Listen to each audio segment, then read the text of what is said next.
Alright, so that's nice. I am going to go and actually continue with the side quest instead of the main quest, because I don't know, I apparently forgot that one, Prillian said South Seas, and this is definitely the north, and two, that the quest marker here is yellow. Anyway, let's go do a little bit of world warp, because that should take a little bit less time than sailing down.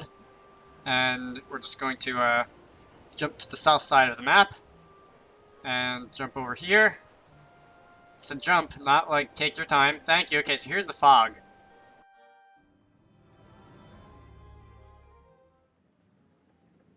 Oh hey, it's the ghost ship.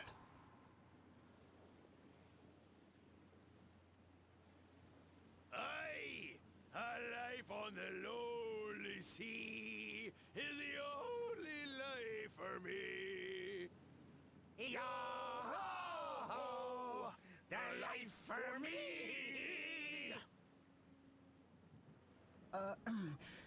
Idia, tell me that this isn't what I think it is?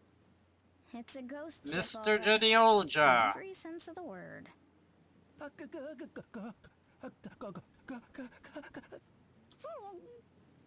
know how Mr. you feel. Geniolja. Oh, watch your feet. The deck's rotting there. Now then, if I remember, the captain's up astern. Aye, there he be. What in God's name?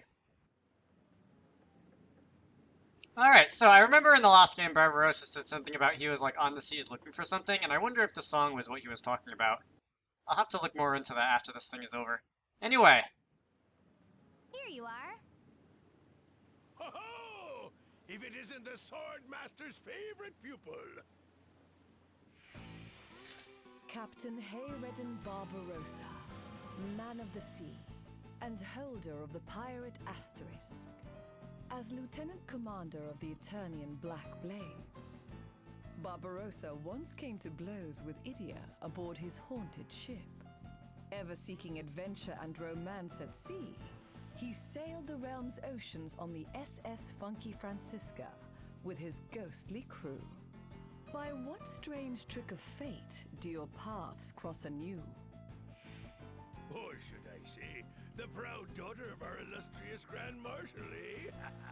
Welcome aboard, milady. How about you just call me Idia and turn the volume down a bit? I'm actually here to ask about that song you were just singing. Was that the Grand Ship? Aye, so you know the song. Unfortunately. Oh, it's a timeless classic. A tribute to all the brave men who've lived and died on the wide seas, left to us by a visionary virtuoso. That Arcapeller. He knew what it meant to be a man with dreams of adventure. A man among men, if ever there was one. Those lyrics you were singing, were those also written by Master Peller? Why, new lyrics written by the bard himself would be a discovery for the ages. You really are a fanatic, aren't you? More or less. I was improvising a bit, trying to get at the heart of what old Peller felt, you see. Me mateys here, they tell me that it was like a dream to listen the first few times, but now they want to die all over again. I know that's their way of saying that I've captured something real right here. Those sentimental fools.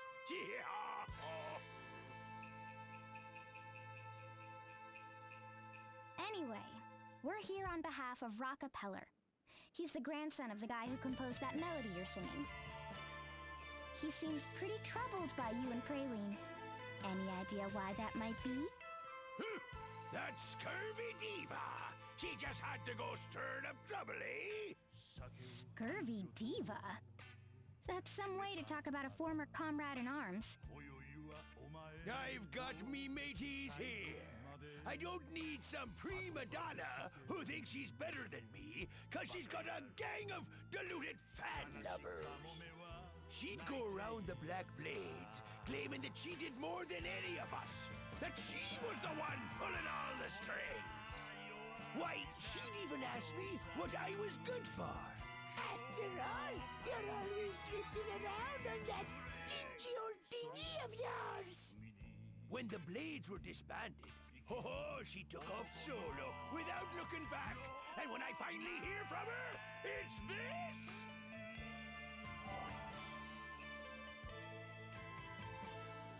A flyer for Praline's next concert.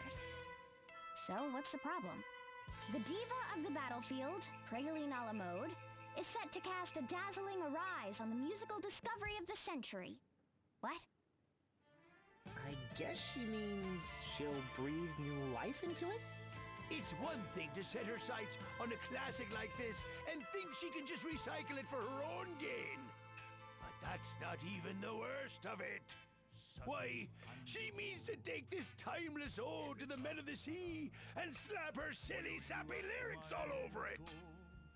She'd make a mockery of a man's dreams, turn a soul-stirring sea shanty into some sugar-spun confection of conceit.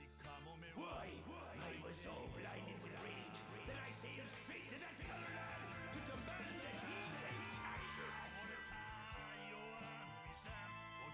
That's it. And you are probably roaring and shouting up a storm the same as you're doing now. In other words, he shouted so loud that nobody heard him. Are you serious? At least we've heard both sides of the story now. Praline wants to use the song for herself, but she's so painful to listen to that her message was totally lost on Peller. And Barbarossa doesn't want her to, but he shouts so loud that no one can hear him past the ringing in their ears. What a pair. Look, we're going to go and explain the situation to Rockefeller. Don't you let that girl crush a man's dream! I know what old Arca would have wanted. The proof's right here in... Oh, save your breath. The decision is Peller's, not mine. Just stay here on your boat until we return. And try to keep it down, will you? Alright, so I would rather have Barbarossa sing that song, but I'm kind of wanting to kick his butt anyway just because I want the pirate asterisk. Anyway. Yeah, it's not quite like Binks's Brew or anything like that, but that was fun to listen to. Anyway, I'm trying to resist the urge to start singing that now, because I know it will probably not come out that well. What did I just run into? Oh.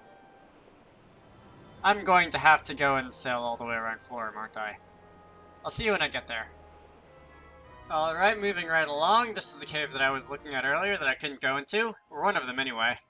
So, Witherwood, that's its name. This is the much more, like, dead-looking area than the Artemia Forest or whatever it was. Can I cross over there? I can't cross over there. 3 treasure chests. Alright, so starting off with the Kennelly. Or whatever, I didn't actually see the name of that. It started with a C and it had an E at the end and it had some letters in between. That sounds so lame. Anyway, another ether. And we were going in a pretty much straight line straight off the bat. I think this is a... I shouldn't really try and like guess whether this is the same dungeon layout as the first game because I really don't remember, but it's the same general pattern as the first game. I almost ran away from 500 pigs. Which I definitely could use, because I did spend quite a bit in that last town. Anyway, Pantheon's Wrath. So that's, I think Pantheon is like the super, like the major electric damage item. I think Zeus's Wrath is the minor one. Anyway, that was a magnifying glass, so another free, oh hey, it's Yip Yip. Alright, well I'm not gonna go that way, I'm gonna go back. Because there was that one treasure chest in the other map that I want to look at. And... oh, alright. I was gonna say, there's either one of those somewhere or there's a hidden item. And it's not a hidden item. Let's see. Instead, in here is going to be Lebue's Spear. Lebue Spear, I think. I remember that was in the first game too, and I didn't remember how to pronounce it then either. Anyway, I am going to be running back up this way, where I am going to be speaking to this, this Yip Yip guy.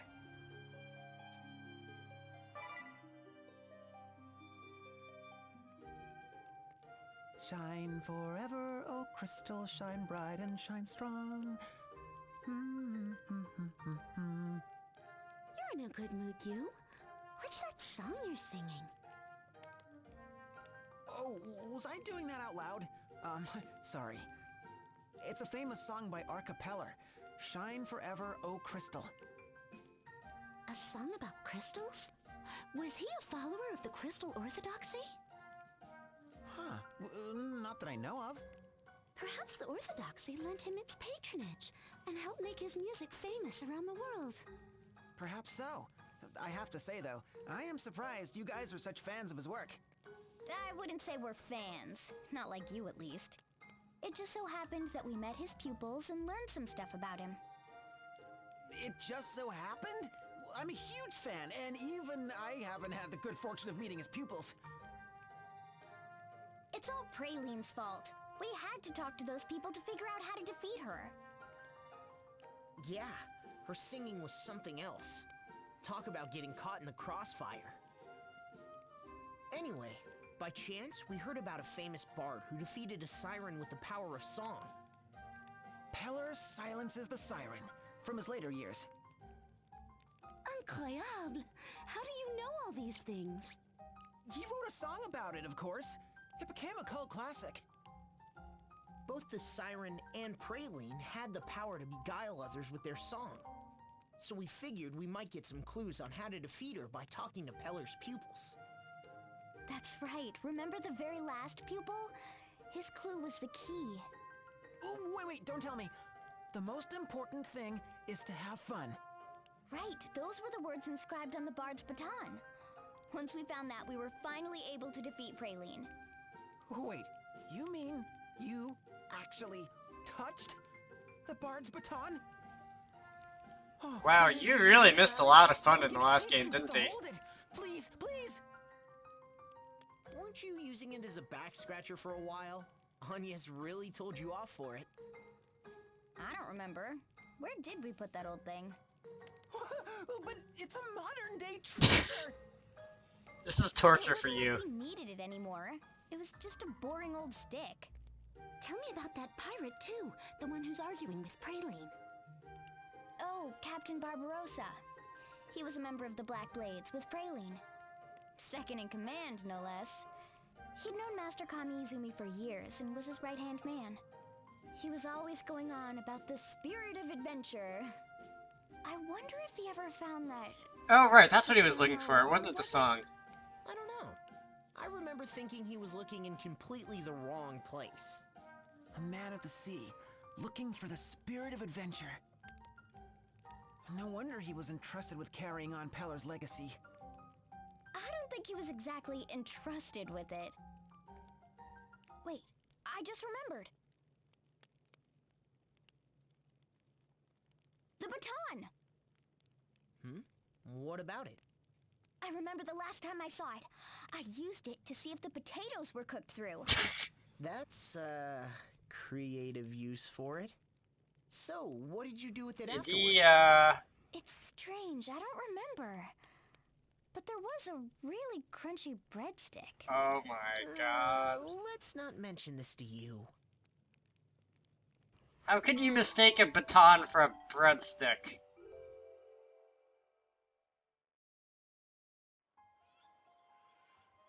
Alright, well, to the leader of our party here, we're gonna pretend that never happened. Moving on. Is this the end? Alright, so this is almost the end.